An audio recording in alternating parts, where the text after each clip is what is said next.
ሰላም ፍትዋትና ይሄን ነው ቻናል ቤተሰብ ከሚቀኒኹም ደሓንዲኹም እግዚአብሔር ይመስገን ጽቡቕ ኣለና ሎማዓንቲ ኸኣ ናይ ሓወይ በርዝደይ እዩ ናይ ቴዲ ኣጋጣሚ ንሶም ኣብ ስራሕ እዮም ዘለዉ ምስ ኣቦይ ኣነ ግን ካብ ስራሕ ምስ መፀ እዛ ጥዕምቲ ላዛኛን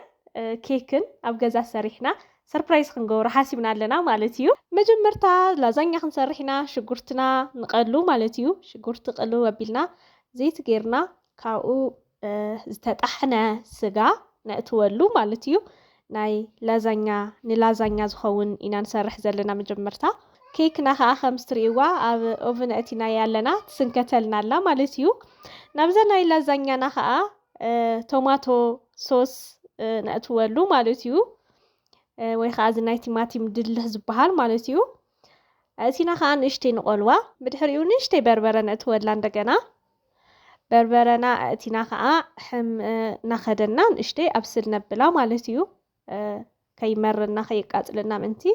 ንእሽተይ ቅሉ ነብላ ማለት እዩ ካብኡ ከምኡ እናገበርና በቲኣን ጌርና በቲኣ ኬክና ትስርሐልና በዚኣ ከዓ ላዛኛና ማለት እዩ ብድሕሪኡ ኮሚደረ ዝተቐጥቀጠ ኮሚደረ ጻዕዳ ሽጉርቱን ምስ ኮሚደረ ገይረ ኣነ ዝቐጥቅጥ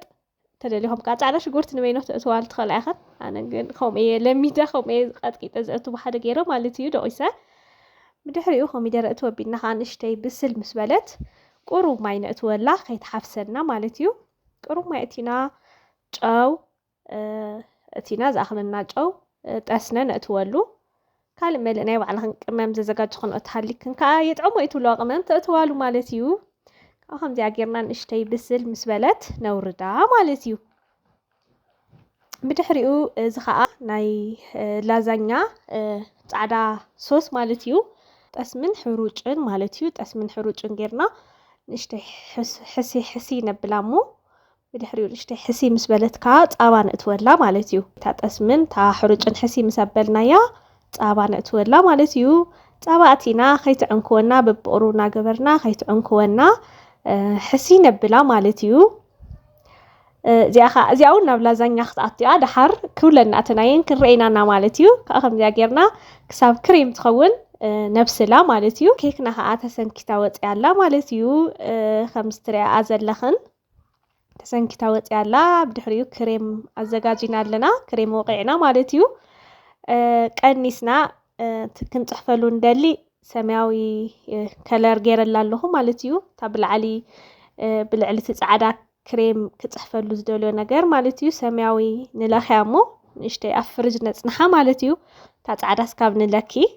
እዛ ሰማያዊ ፍርጅ ነፅንሓ ኣብዚ ከዓ እንታይ ገብር ኣለኹ ናይ ላዛኛ ፓስታ ንእሽተይ ከብስላ እየ ማለት እዩ ናብ ዝገንፈለ ማይ ጨው ግብረ ኣቢለ እታ ፓስታ ከእትዋ እየ ማለት እዩ ካብኡ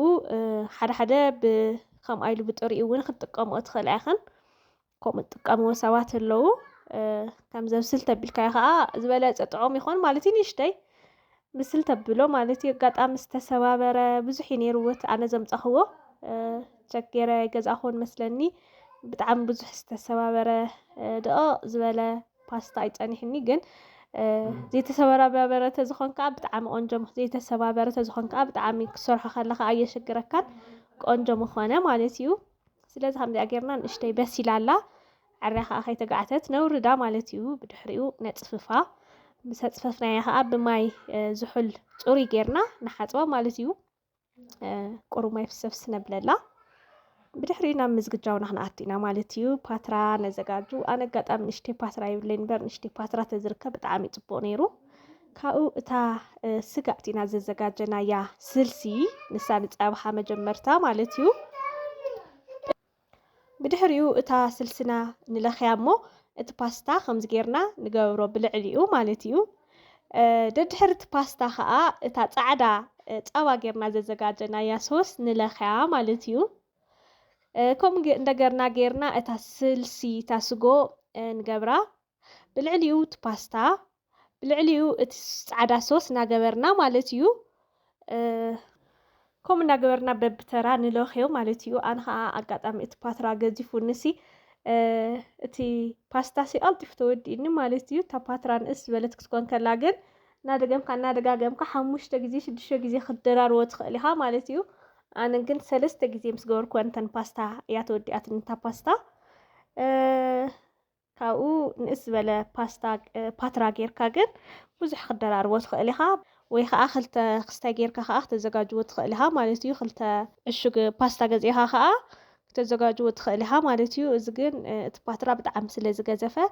3 جزء راح ياخوينا هاللينا عي مالتيو كومنا جبرنا صوص نجبر باستا نجبر تعدا صوص سجو نجبرنا مالتيو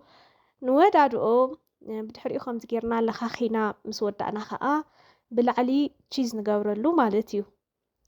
تشيز نسلو مو تشيز كم دس ولك ما بزحته بالوتر اللي هم تبزحوه أنا هابط عم تشيز سلا زفت بتعمي زفت بايزوي بتعمي يبزح له تشيز سلاز خمس جيرنا تشيز جيرنا مالتيو بألومنيوم شفنا بينا نقطوه نباترا مالتيو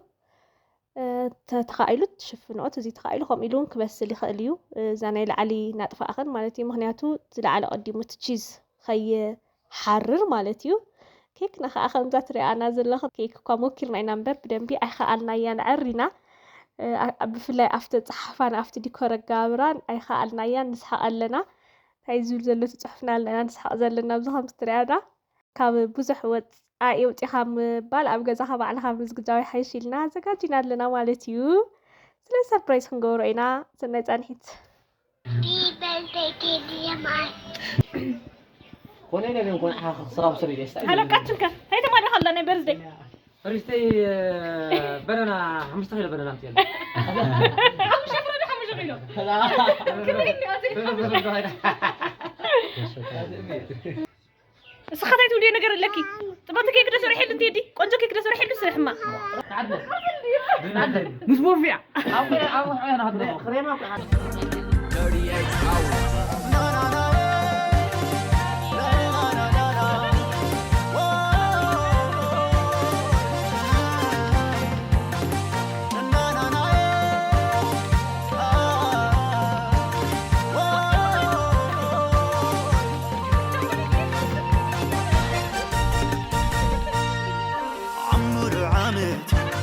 أبزر لو رامت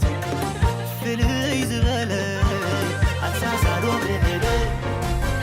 ناي بيني فاسيكا ساعات أحلى نختن بسني مسياي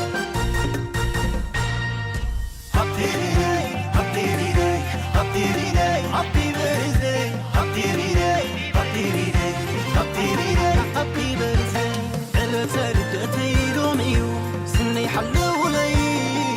كي تخدون نباح عدرا فرسيهم حديرا أنت خوبلو لي تقدرو جزاج جدوا بزي كان استافز عالم انت الواقع اللوا Happy birthday Happy birthday I say Happy birthday Happy birthday I say أبعاني حارة عامت وسيخي ترسس تحكيسكم حكوسوني استيقظ غلو علت لدتي لوميو يخي ما يتبال يا بيبي أكرم ما خوين با كل ما اللي هو كني وحد الناس باقص كل ما ثانك يو أنا طعمي طعمي هكا خلي عبا محجي أحلى ناتل بلع قد ناترف قدي فدا مو شيف كجمر تايتو لسخا كل صبويني دس لك انا عارفه زوني واطل كيف زوني واطل مسلت مقبيتك كجمر صيدا